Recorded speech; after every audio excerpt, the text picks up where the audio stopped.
Welcome, everyone. It's my pleasure to introduce you today to our fourth presentation in the Bringing Europe Home series. Today, we're going to be looking at Jewish Krakow, Plaszow, and Auschwitz. So we have a lot of material ahead of us. My name is Jessica Rockhold. I'm the Executive Director of the Midwest Center for Holocaust Education. And if you've been with us through this series, you know that our goal here is to introduce you to each of the places that our learners traveled with us in 2023. And at the end, we'll be joined by MCHE's Dr. Shelley Klein, who will be moderating questions from from our audience back to myself and to Dr. Lowell Pilzer, who is one of our travelers. So today we're gonna jump right in with Krakow.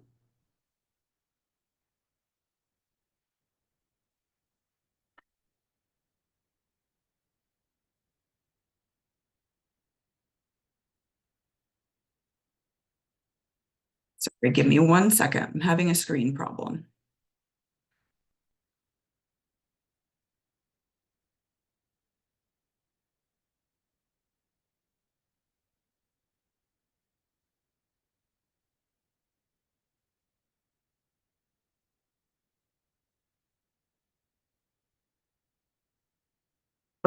So what we're going to be doing today is looking not only at the history of the places that we introduced to our travelers, but what we found there on the ground, how we found the sites and experienced them last year in the fall, almost at exactly this time.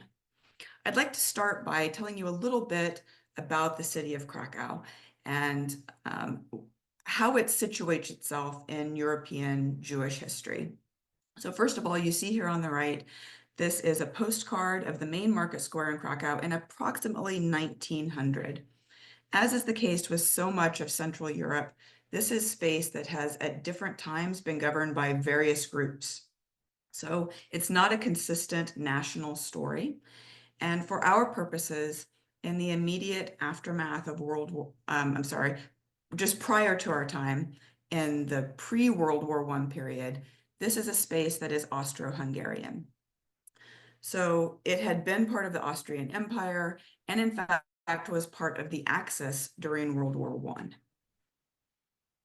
In that post-war period, as the Treaty of Versailles is redrawing the map of Europe, reconstituting a Polish state, Krakow is removed and the space around it, all of Galicia, is moved from the Austrian Empire and is now part of that new Polish state. So when we reach this history, this Holocaust history, these are Jews who have seen themselves nationally as a variety of things, but are currently sitting in the country of Poland. It is a community that has been well established since the 13th century. That's our first recorded history of Jews in Krakow.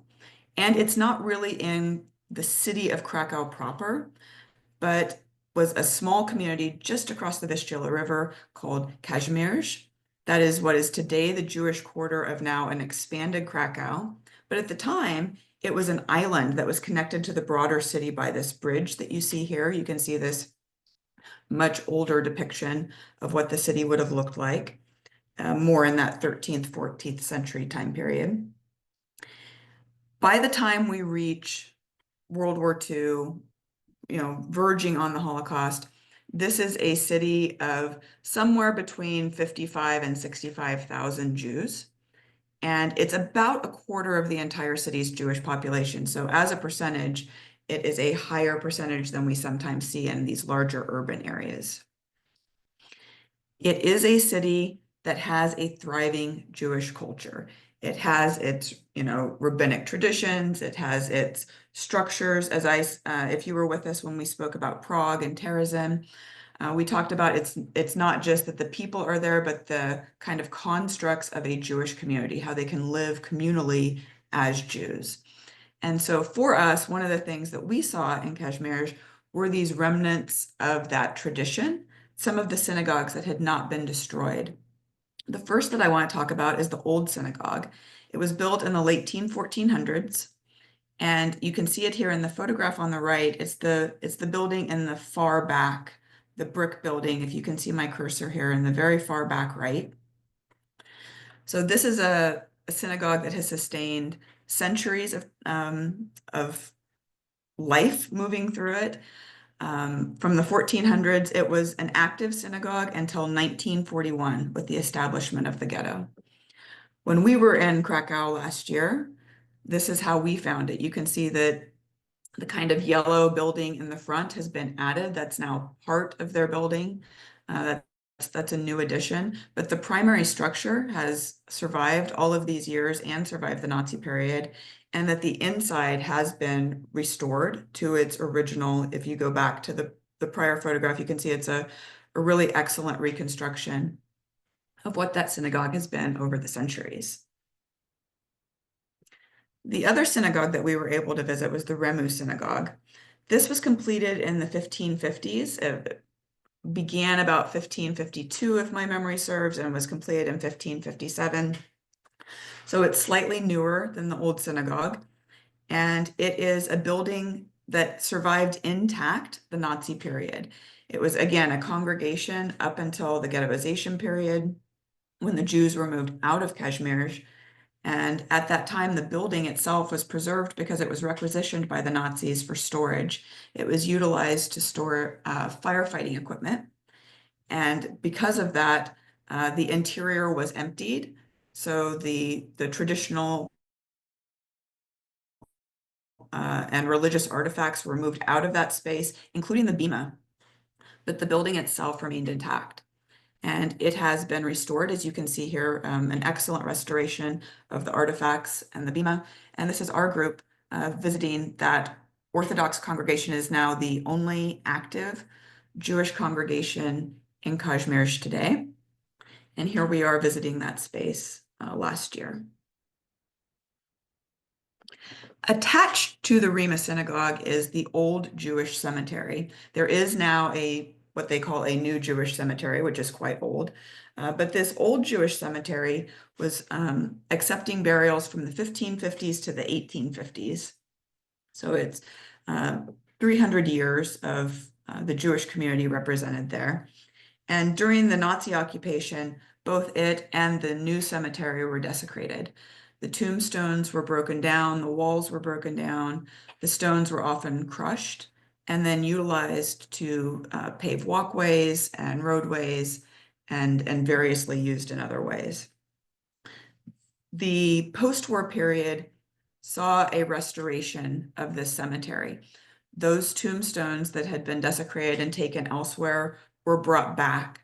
When it was possible, they were restored to the location of the deceased person and replaced on the grave. Where that was not possible, you can see here this wall in the lower left-hand corner. They were reconstituted in a wall of memorial to the people and the memory of that event. Also in Kashmir, so remember, this is the historic Jewish district. This is not the ghetto that we'll talk about here in a minute. But in the place where the people lived, where they practiced their religion and their culture, we have these other markers of memory. On the left here, you can see this boulder, which is, if you're standing facing this boulder, the old synagogue is to your back. So it's in a space that was predominantly Jewish and had Jewish religious life. This is the marker to the Jews that perished in the Holocaust and were removed from this space. It reads, it's a place of meditation upon the martyrdom of the 65,000 Polish citizens of Jewish nationality from Krakow and its environs killed by the Nazis during World War II. In the upper right, this is a wall of memory. It is in the courtyard of the Remu Synagogue, just between the synagogue itself and the old Jewish cemetery. And it has all of these plaques with inscriptions to the memory of Krakow Jews who lost their lives in the Holocaust. And immediately outside of that synagogue, so within a very confined space, you'll find these three pieces. We have this sculpture of Jan Karski, who was a Polish non-Jew who has been recognized as righteous among the nations. He was a member of the Polish underground who made it his business to find out what was happening to the Jews in Poland. He visited the Warsaw Ghetto during a major deportation and was witness to the events there. He also went to a transit camp where Jews were being moved from Polish ghettos to the Belzec death camp. And he witnessed that and then brought that testimony to the Allied governments, the Polish government in exile in London, the British government, and the American government, even having an audience with Franklin Roosevelt himself, seeking intervention on behalf of the Jewish community of Europe. So 3 really remarkable memorial pieces within the space of the Jewish Quarter. You can also, as you walk, find remnants of that earlier Jewish life. This is a building that is not part of the ghetto. It is in the Kazimierz district, and it was an old school of study, a Torah study building. And you can see here the very specific markings that this is a Jewish space. You can see here that the community has put up plaques commemorating what that was, but it's an effort to commemorate the community and the life that was experienced there before the war, and not just what happened during the war in the ghetto space. That is the vibrant community that was living in this space. As I said, it's a quarter of the population of Krakow, but by comparison to, say, Lodz or Warsaw, it is a much smaller Jewish community overall, just numerically. And that's the community that we're going to be looking at then today, how it experienced this invasion of Poland and the persecution of their people. So first, just a step back, the invasion of Poland in 1939 was something that happened from 2 directions. Poland was partitioned by the Soviets and the Nazis. There was an agreement in August of 1939 that they would both invade and take territory, and that they would not then fight each other. So you can see here the invasion on the left, and then what that partition looks like on the right. The blue area is area that was formerly the Polish Republic that is annexed into Germany. It becomes part of the Greater German Reich. The pink area becomes Soviet territory, and the Jews in that space are temporarily safe from Nazi invasion.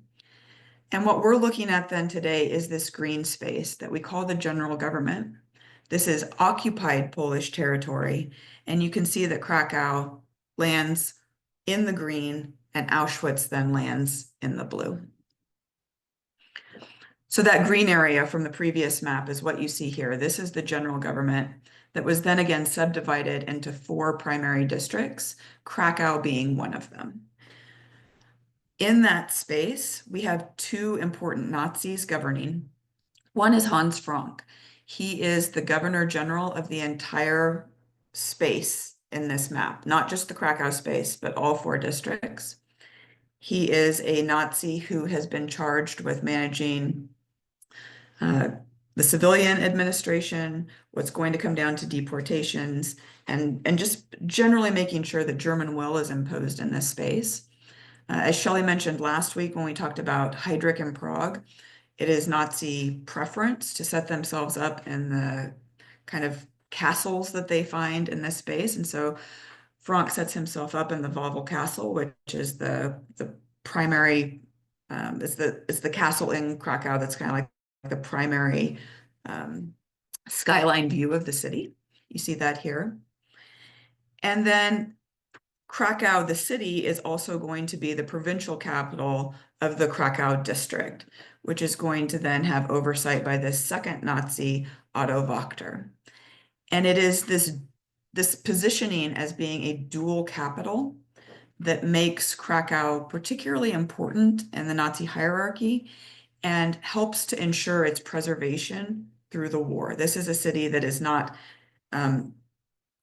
facing heavy destruction by the Nazis, and because of that, a lot of the original buildings, as I just showed you, these 2 synagogues, a lot of these things are preserved because the Nazis are really using this as an administrative hub, that they want the infrastructure kept intact.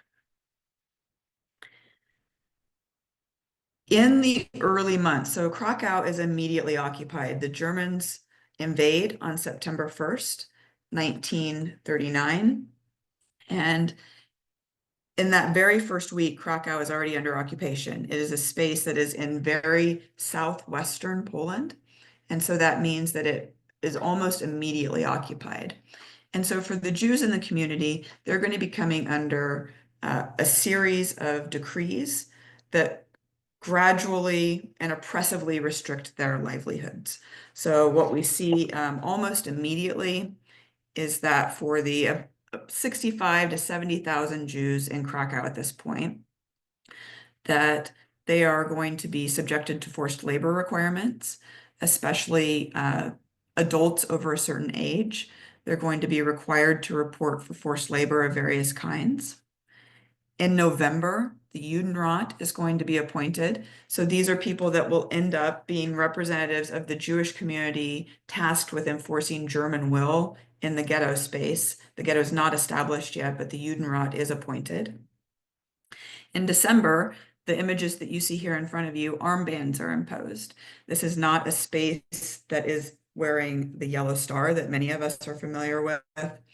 In this area of the general government, they were wearing white armbands with blue stars of David. So here you see the posting, the order requiring people of a certain age to wear a identifying armband by a certain date. You see an example of what those bands looked like, and then people on the street actually wearing them. By the spring, so we're moving from the fall of 1939 to the spring of 1940. We are looking at Jews having to register their assets with the Nazi government. And then we're looking at the establishment of the ghetto. So here you can see on the map the Vistula River moving through the city of Krakow, and the traditional Jewish quarter, Kazimierz, at the top of your map. But across the river, you see this much smaller space being designated as the Jewish ghetto. It was a poorer, more dilapidated neighborhood, as is often the case.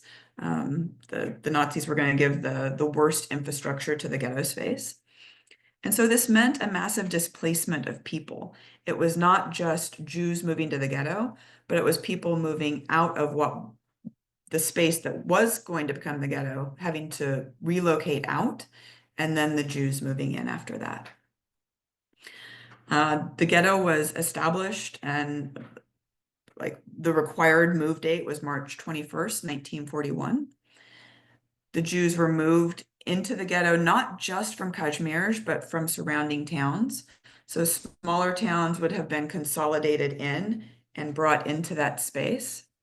And at its height, we're looking at approximately 20,000 Jews living in that very small space I just showed you. The video that I'm about to show you does not have audio.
That video is a famous one, as are these photographs, potentially more than any other ghetto relocation.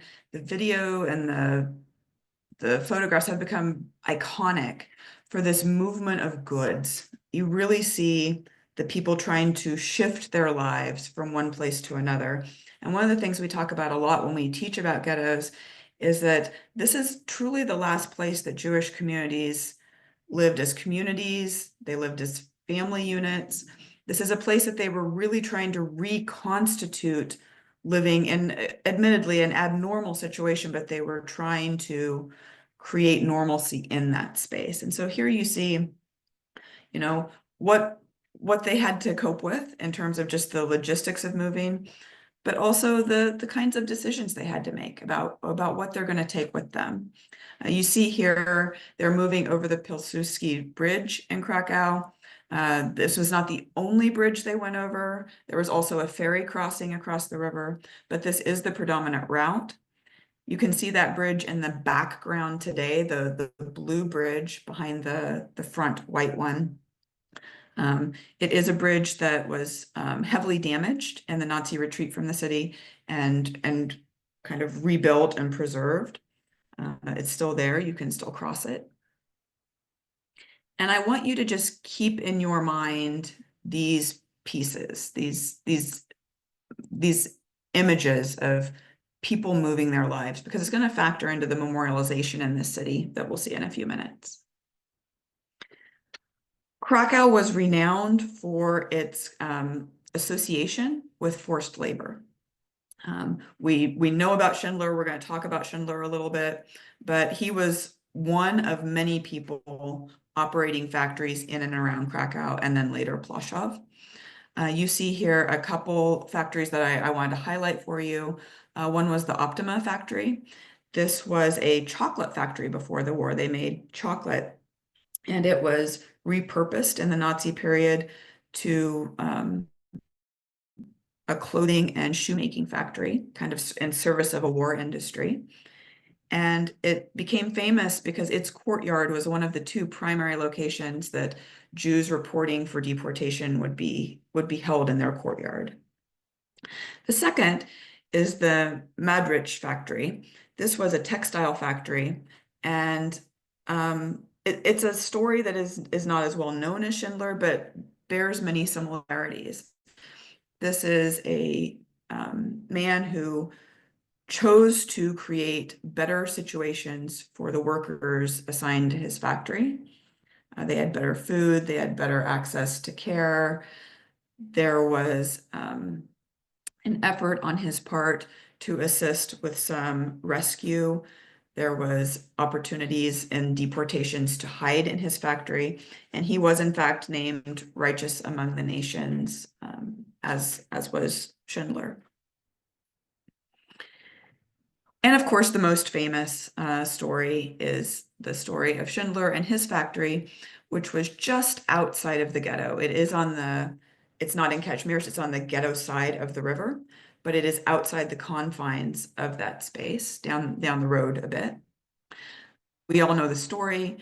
He originally establishes the factory and is utilizing cheap slave labor that he's purchasing from the SS, and is kind of gradually having this change of heart and becoming a person who is shifting from a war profiteer, benefiting from slave labor, to a rescuer. You can see here in the map where his factory is situated versus the ghetto. You see this small yellow outline is the ghetto. His factory is here, and I'll draw your attention, because this will come up in just a few minutes, to where the Plaszow concentration labor camp is. This building is a space that we visited. It currently houses not only a museum to the Schindler factory experience and the Jewish community that he saved through that, but it holds an exhibition telling a story about occupation in Krakow that was an interesting experience that maybe Lowell will have something to say about. As we get to 1942, we have a ghetto that has been deteriorating. It has limited food. It has the same kinds of issues with disease and forced labor that other ghettos have. But because of the kind of surrounding factory structure and the need to keep some laborers healthy enough to do that work, There is still a robust population there in 1942 when deportations began to the death camps. For those of you who have been with us for other trainings, you know that 1942 is the primary moment when the Polish Jews in the ghettos are targeted for elimination in the Operation Reinhard camps. The same is true for the Jews of Krakow. In 1942, there are multiple deportations, primarily to the Belzec death camp. So this is one of those 3 death camps that is purely a death camp. It does not have labor facilities. It does not have factories. It does not keep significant workforce on the ground in the camp, just minor crews for body disposal. So almost every person that goes to Belzec is murdered. In fact, there are only 2 known survivors of the camp in its entire existence. And this is where the majority of Krakow's Jews are deported in the late summer and early fall of 1942. After that period, there are still Krakow Jews in the Krakow ghetto, but there are Jews being moved into the Krakow ghetto from other spaces, from smaller locations, from other situations. And so it does maintain a sizable population there. And it, over the next approximately year, well, not quite a year, we'll say 8 to 9 months, is still dealing with that cycle of inadequate food, inadequate clothing, forced labor, inadequate medicine. That's really creating conditions that are not conducive to sustaining life. Until it is liquidated in the spring of 1943. So you can see here one of the iconic photographs of this event, of this liquidation, which was recreated in the movie Schindler's List, almost parcel for parcel. And it is the way that the photographs of the Krakow ghetto have always told the story. So often it's about the absence of the people and the remainder of the things that they left behind. You can see here that many Jews were shot in the ghetto, that it was not just a deportation, there was a mass shooting action in the ghetto, and that at this point, by March of 1943, we are seeing transports to Auschwitz in addition to Operation Reinhard camps. This is also the moment, and we'll talk about Plaszow in a minute, but a fair number of them go to Plaszow. So to just give you a sense of the scale of what happened in Krakow, and you see the numbers here, that somewhere between 56 and 65,000 is the best estimate we have for who was Jewish in Krakow in 1939. And that fewer than 5,000 of those people returned to Krakow after the war as survivors of the Holocaust. So it is a very significant murder rate. The community is essentially annihilated. It's the people themselves, and it's the culture that they were fostering amongst themselves that is lost. When they come back to Krakow in very early 1945, this is a space that's liberated basically in January of 1945, that they are met with local anti-Semitism when they return. It's not just an issue of Nazi persecution, but you see here that the Jews who did return are no longer feeling safe in their community by the summer of 1945. There is a blood libel pogrom in August of 1945 when an Auschwitz survivor is murdered on a synagogue attack in the Kazimierz district, and that by and large the Jewish community leaves Krakow as it leaves Poland in a broader way in the post-war period. I want to take you now through some of what we saw on the ground, having told you this story, help you understand this space a little bit. So this is now the ghetto, and you know that the former Jewish district is across the river. And what we see here is the primary assembly point. I told you the secondary assembly point was at that Optima factory courtyard, but primarily Jews were rounded up, ordered to report, and moved from this central place, the central courtyard in the ghetto. And this is where it is and what it looks like today. It houses the primary memorial to the Krakow ghetto. And you see here these 33 iron chairs. They are large. You can't get a great sense of proportion here, but they are large chairs. And this is a space that is meant to represent those deportations, the broader community that was destroyed in Krakow. Each chair represents approximately 1,000 lives lost. And as you walk through the space, there is a profound absence, and it's the absence of the people. And again, what is left and is kind of iconic from the way the destruction of this community was documented in photography is the things that they left behind. In that same square, just to the bottom of the square there on the map, if you're looking at number 6, we have the Eagle Pharmacy, or sometimes called the pharmacy under the Eagle. This is a famous story of rescue and resistance in the ghetto. It was owned by Tadeusz Pankwitz, who was a non-Jewish resident of this space. Again, this was not a Jewish space until the ghetto period. And when it was incorporated into the ghetto, he was asked basically to move. We'll give you a pharmacy in another space in the city. And he petitioned to not move. He asked to stay. And so his apothecary remained in the ghetto for the entire duration of the ghetto. And it served as a primary hub for people seeking outside information from outside the ghetto. It served as a hiding place. It gave the ghetto some access to medicines and medical help that does not exist in many other places. He is a man who was a remarkable witness to the experience of the Jews of the ghetto, and then served as a witness for the prosecution at post-war trials, including at Nuremberg, and has also been named Righteous Among the Nations. We also saw these kinds of markers that are more subtle. So you see here on the ground in the left-hand photograph, you have the pavers, and then you have the red bricks, and then you have the black bricks. And it's this red brick that runs through this section that is the marker of the ghetto wall, and kind of a marker of where the gate would have been as well.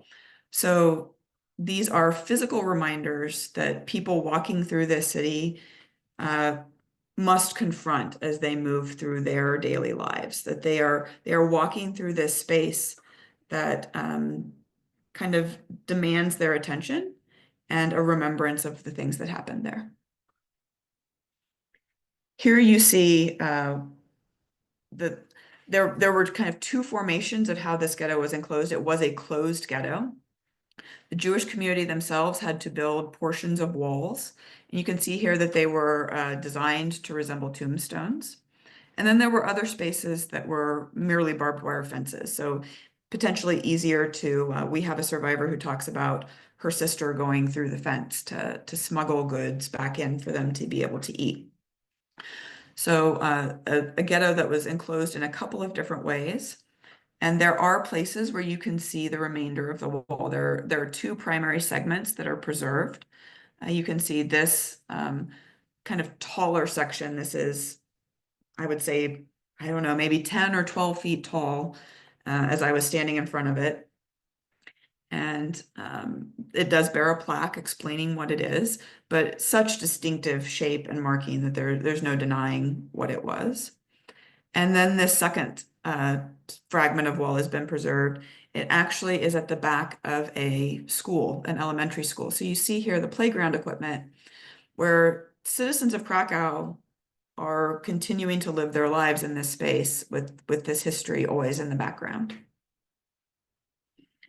And then I wanted to give you a sense of where the Schindler factory is. If you look at this map, you can see that it is not in the ghetto, but if you kind of, your eye draws across the top from number 4 across the railroad tracks, the factory would have been over there on the right. In that factory, just to give you a sense of some of what we saw, I focused here on the Schindler artifacts. It was an enamel works program, so they were making kind of cooking vessels for not just the military necessarily, but just for the general economy. You can see here the memorial, the names of the Jews that were on the list that were then eventually moved out of the ghetto space and back to safety. And I think the thing that I want to leave you with as you think about Jewish Krakow is that there has been some reclamation of this space by the Jewish community, especially Kazimierz. The ghetto has been preserved and recognized in a memorial space, but the actual Jewish quarter has some kind of reclamation of Jewish life there. So you can see here there's the Jewish Cultural Festival. It's one of the fastest growing Jewish populations in the world. That's true of Poland, but kind of specifically of Krakow. And so as we moved through this space, we saw not just this history, but we saw this new culture, this new Jewish Krakow around us, which was a remarkable thing to experience. But always in the background, always with us, is this history hanging over it. If you've been to Krakow, you will know that it is a place where street art thrives. I saw more graffiti in Krakow than I've probably seen in any urban center I've ever been to. And some of it touches very specifically on these issues and these themes of the Holocaust and the Jewish community. So you can see here a statement on how we all feel about Nazism on the left. And on the right, you see this graffiti that says, "Where are the Jews?" That we are in this Jewish space that tells this Jewish story, but kind of a call out to remember where are the people who should have been here. With that, I want to shift our story to Plaszow because you cannot talk about Jewish Krakow without talking about Plaszow. This is a camp that probably most of you will know from its depiction in Schindler's List. It's certainly what brought it to prominence and a kind of public understanding. It was established in 1942. You see here, February 1942, primarily as a Jewish forced labor camp. So again, this is a city that has so many factories associated with its Jewish labor force. And so the camp was really going to facilitate that function. There is a point at which there is a non-Jewish section of Plaszow. The Jews and the non-Jews are always kept separate. For the Polish non-Jews, they were sent there for kind of what the Nazis termed labor re-education. The concept being that they were not working adequately and needed to be punished into better labor. But predominantly, this is a Jewish space. And this is a space where Jews are living in the camp and being sent out on work details out of the camp into the city to these factories that are established elsewhere. And it runs this way until late 1943. At that time, so just to set the context, by late 1943, the majority of Polish Jews had been murdered in the Operation Reinhard camps. By late 1943, there have been uprisings at two death camps at Sobibor and Treblinka. There have been uprisings at Warsaw in the ghetto and Białystok in the ghetto. And there was a sense that just things were shifting, purposes were shifting. There weren't as many Jews, so they could be organized differently. And so in that late 1943 period, there is a mass murder at Plaszow, largely by shooting. And the population is essentially removed. They're gone. This is all overseen by Omen, who, again, from Schindler's List prominence, he is the commandant at Plaszow. He's also the man who oversees the liquidation of the Krakow ghetto. And there is a moment where not much is happening at Plaszow. But in 1944, it is reclassified as a concentration camp under the WVHA, which is the economic wing of the SS. And it's being repopulated with the remainder of the Jews from Krakow, Jews from other forced labor camps being moved into Plaszow. And because it's 1944, there is an influx of Hungarian labor coming to Plaszow at that time.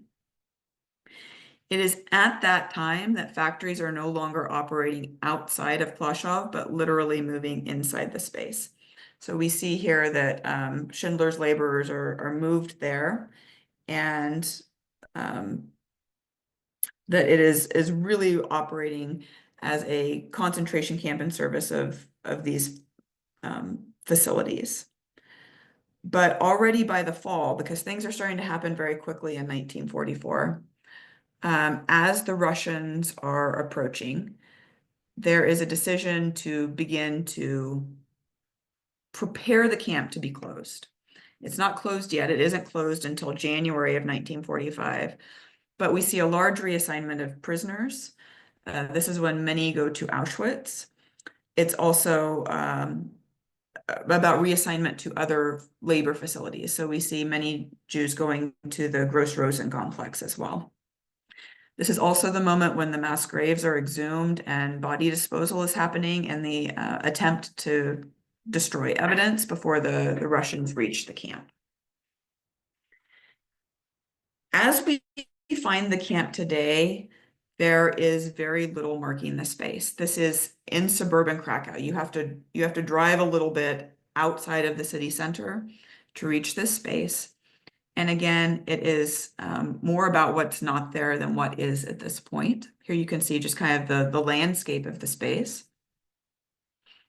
What you find there, or what we found there in 2023, is going to be different than what we find there the next time we're there in 2025. So what is there in 2023 is this kind of vast park-like space that is not particularly well marked. You could walk your dog through this space and potentially never run across one of the signs that explains to you where you are and kind of what you're walking over. But there are these markers if you seek them out. The most prominent is this memorial on the right. This is the memorial of torn out hearts. You can see there the kind of rip across the chest of the people that they've lost their hearts there. It is on the site of the second mass execution pit. So it was very specifically and purposefully placed on the ground that it was.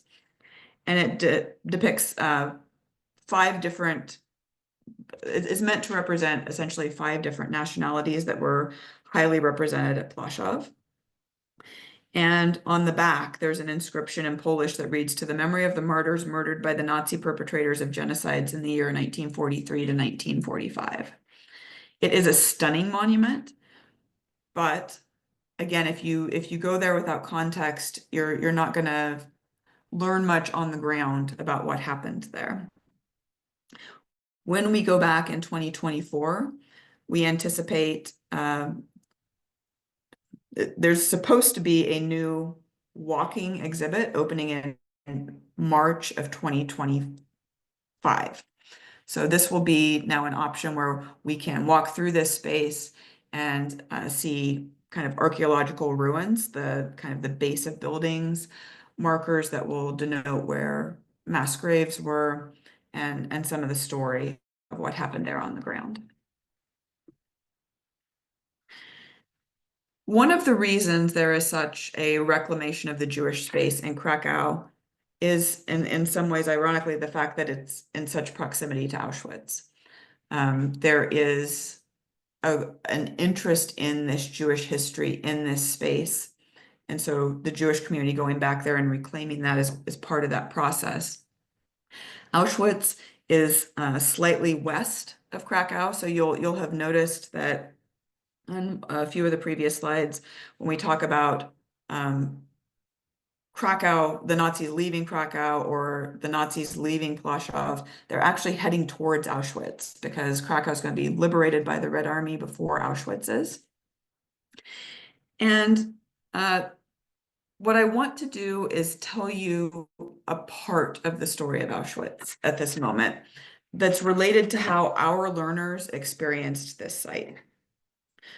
A couple of weeks ago, we talked about the Jewish experience in Prague and the Terezin deportations to Auschwitz. And now we've established the Krakow Jewish community, which at the end was sent in part to Auschwitz. And so they are arriving in Auschwitz in a similar moment, not at exactly the same time, but in a similar moment. And they're arriving after the Operation Reinhard camps have kind of completed their jobs and are being dismantled. And at the moment when Auschwitz is reaching its peak efficiency. So they're arriving there when the 4 industrial gas chamber crematoria buildings have been established on the ground and are working at full capacity. The Czech group, the Jews who had been in Prague primarily, and then deported or sent to the Terezin ghetto, are arriving at Auschwitz in more than one moment, right? There's multiple deportations that happen, but largely we're talking about late 1943. And I want to talk to you about this yellow space on the map. You'll see here this rectangle of kind of a light orange or yellow with a couple of rows of barracks. And this is what was called the Theresienstadt Familienlager. It means the Terezin family camp. And it is where a very specific subset of those Jews who were deported from Terezin to Auschwitz find themselves. It's established in September of 1943 with 5,006, we know an exact number, 5,006 Jews who arrived from Terezin, almost exclusively Czech Jews. So you'll recall the story of Terezin, that there are many Austrian and German Jews there at a certain point. But this first deportation that establishes this Theresienstadt Familienlager is almost exclusively Czech Jews. And their paperwork has been marked SB with a notation of 6 months. That stands for Sonderbehandlung, special treatment, with a term of 6 months. And what this meant for them is that as they got off the train at Auschwitz, there wasn't a selection. There was not a separating of men and women and children. There was not a healthy, sick, some people going to the gas chambers and some going into slave labor. These were transports that were set aside and they were taken to this space. Men and boys lived in the even-numbered barracks, and women with the small children lived in the odd-numbered barracks. They kept their luggage. They wore whatever civilian clothing they had with them from the ghettos. They were tattooed, but they were not shaved. They were able to write letters back, and in some cases later were forced to write letters back. They were able to receive packages. The adults performed labor, but the children did not. So it was a very unique space within the Auschwitz camp. You can see here, this is a reconstructed barracks, but it is the kind that would have been in the space of the Czech camp. They are the wooden barracks these were not the brick barracks that were meant to be a little longer lasting. These were the wood barracks that were meant to be used and removed. Here you can see some of our travelers taking a photograph down that space. It's right inside the main gate on the ramp. When the Czech Jews arrived in September of 1943, this ramp had not yet been built. It was, though, built in preparation for the arrival of the Hungarian transports that next spring. So the Czech families in that space would have had a view of this transformation of the camp as it was optimized for the murder of the Hungarian Jewish community. Also within that space, you'll recall when I talked about Terezin that we talked about the kind of the prominent place that children held in that ghetto structure. And that continued into the Auschwitz story of the Czech camp. So this man, Freddie Hirsch, he was a German Jew who had moved to Prague and was eventually captured there during the occupation of Prague, and he finds himself in Terezin and was involved with the children in the ghetto. And then when they are deported to the Czech family camp, he establishes a day school in Barrack 31. So the children would come during the day, they would have lessons, they would do various things to occupy their time, and then go back and at night to be with their parents, either with their father or their mother, depending upon their age. Freddie is a man who was seen as a potential leader of an uprising, and the underground at Auschwitz reached out to him as the 6 months was coming to its end. They understood what that meant for the Jews in the Czech camp, and they reached out to him, kind of equipping him with knowledge and asking him to make a decision about whether or not he would help mount a resistance. Later that day or the next day, he was found. He had died of an overdose of medication. The history is unclear about whether or not he committed suicide, unable to face the kind of the challenge that had been posed to him, or if something else had happened to him. But it's one remarkable story of how life in that space was different than what we think about in an Auschwitz story, and something worth looking into and knowing more about. The first group that had arrived in September was murdered in March of 1944. There was no selection. Again, the entire group was moved. They were told that they were being taken to a labor camp, and instead they were taken to crematoriums 2 and 3. You see here crematoria 2. And what remains there today, what our learners saw when they got there, the ruins of that crematorium. The second group that arrived later met a similar fate. They were managed through a selection by Mengele. Mengele handled that selection personally, July 10th of 1944.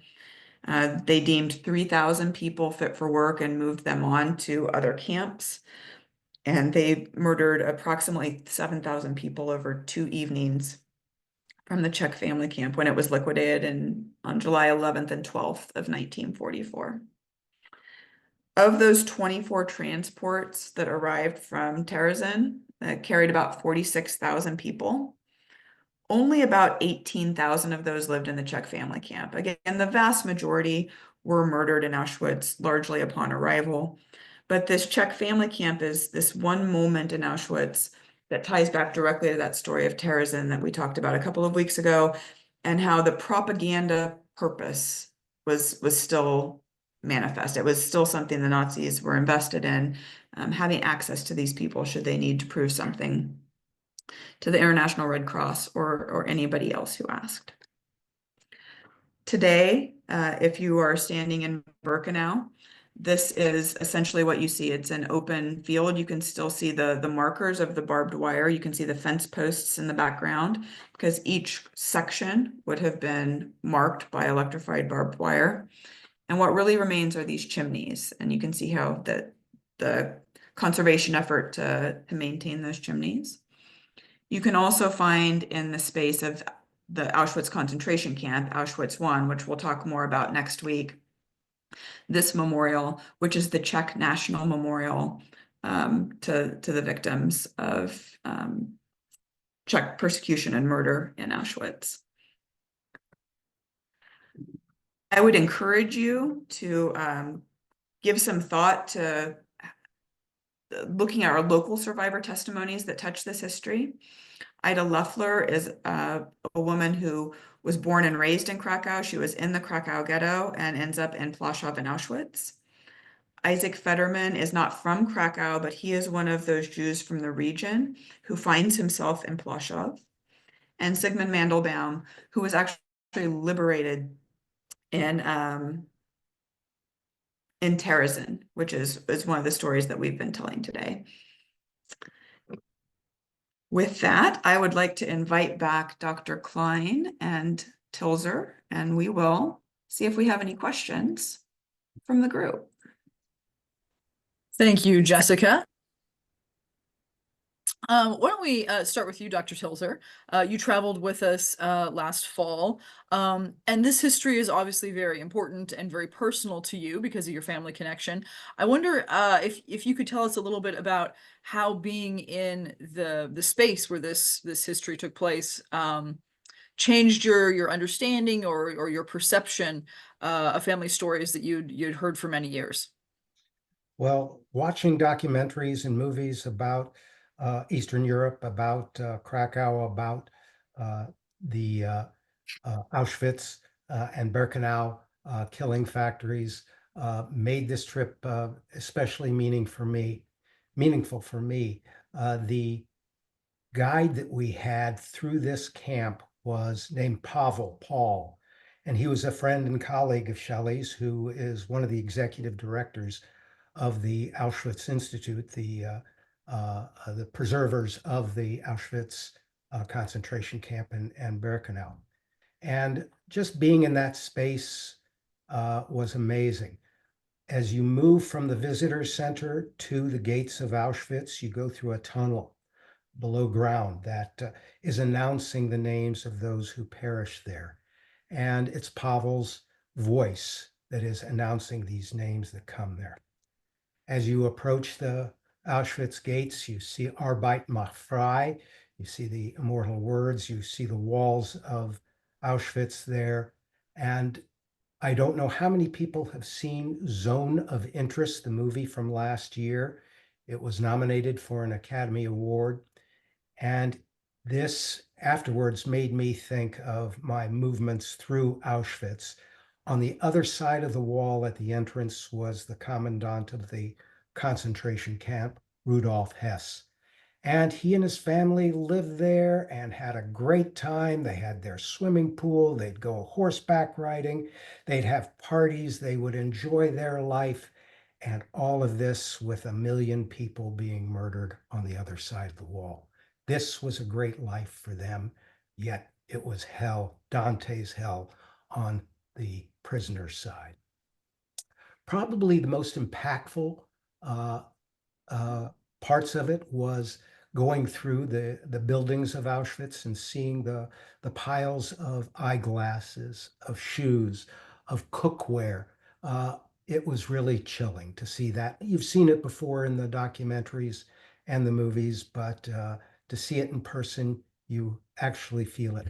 All of the pre-programming information that we did before the trip gets you ready uh, uh, intellectually, but emotionally doesn't. This was the real thing. Yeah, thank you for that. And I think that that's something we'll talk about next time as well. That when you see those artifacts in Auschwitz one, how are they preserved and why were those specific items chosen? I think that when you're in that space, you're certainly having that emotional impact, and it's also then important to think about how this came to be in the form that we're looking at. You've done a lot of other travel, Dr. Tilzer. How was this specific trip perhaps different than some of the other trips you've gone on? Well, I say that all the trips I've been on, and dozens of them, that they're all life-changing, but this one is truly life-changing. This one, part of my heritage, part of my life, my wife's heritage, her family was in Auschwitz-Birkenau, and you could see the platform there, and all I saw was cattle cars and opening and German shepherds barking, SS guards screaming, scared prisoners, Sonderkommandos picking up the bags and taking them to Canada, which I didn't understand until we went through the rest of Birkenau and walking along the paths of where people were decided upon, where Mengele said left or right, and people either died within the hour or worked to death, almost all of them in the camps in the work camp. Seeing those destroyed barracks, seeing the intact barracks, seeing all of that just takes your breath away. Seeing the destroyed and ruined gas chamber and crematoria were something that I'll never forget and will be a part of my heart forever. Thank you. Thank you for that. Jessica, how about you? What was some of the more memorable moments from either the Auschwitz visit or the Krakow visit as well? I mean, I could talk about Auschwitz all day, every day. There's no question about that. But there's something that has always really captivated me about ghettos. And this, I spoke about in the presentation about how this is where families and communities were still really trying to constitute life and didn't know what was going to happen next. And so weren't preparing for that, right? They were trying to live in that moment. And so for me, having feet on the ground in Krakow and seeing literally where are the lines where the walls were and how small was that space. That's something that you can't really imagine until you get to that space and see it. One of the things I did in preparation for this presentation today was I went back and I listened to Ida Leffler's testimony. And she is in some places talking about specific locations that I can now vividly picture in my mind. So I think that's valuable as a learner for anybody, but as a Holocaust educator, that gives me so much more perspective on that survivor's testimony and being able to relate it to other people. So for me, it always comes down to really understanding the space, which I think is part of what Lowell is saying as well, that there's something so authentic about that moment of standing there. Thank you. We have a couple questions, one of which is asking who shot the video of the Jews being moved into the ghetto. I am going to speculate on that based on my educated guess and say it was Nazis who took the film. I don't actually know. Do you know, Shelley? That would be my speculation as well. In most cases, these kinds of videos they wouldn't have been able to be preserved if they had been taken by Jewish sources in most cases. And so the likelihood is that Germans who were overseeing that operation were documenting the operation. That happens for a variety of reasons. Some of it's just kind of personal self-interest. Some of it is documenting it for reporting purposes. Sometimes there is this kind of impetus to document kind of what they thought they were doing for humanity. They were documenting what they perceived to be a good thing that they were going to then show later in other ways. Yeah. For me, this is one of the spaces that, I've been to, now 3 times. And one of the more interesting aspects, on this third visit is seeing how much these spaces have changed in the years since I first started visiting these spaces. And certainly that's something that we will revisit next time, looking at sort of the evolution of this memorial process, and also how certainly in Polish spaces, but the next time, in German spaces, in Hungarian spaces, how it is that local population is dealing with this history. Because I think that's something that's maybe easy for us to forget when we're thinking of it historical perspective, or even from a perspective of a personal one of connecting with the family history, to think about what it means for individuals living in these cities and countries to encounter this every day, and how is it that they can make sense of it and properly memorialize it for themselves and for the rest of the world. And something I didn't say today, but I know we spoke about with Prague, and I'm sure you'll speak about next week, is how that story, as it morphs over time, becomes more specifically Jewish, and how that Jewishness was obfuscated in the early years of memorialization and storytelling, that these were victims of fascism, they were Poles. Both of those are true, but they were Jewish Polish victims of fascism. Yeah, exactly. And this is such a good, so often we think like, oh, history is what it is. But as with all history, and especially this recent history, the story of it is ever changing as we strive to get it more and more accurate. So thank you, Jessica. Thank you, Dr. Tilzer, for joining us for your personal perspectives. I hope you come back next week for our final installment to look at the topic of memorialization. Have a good afternoon, everyone.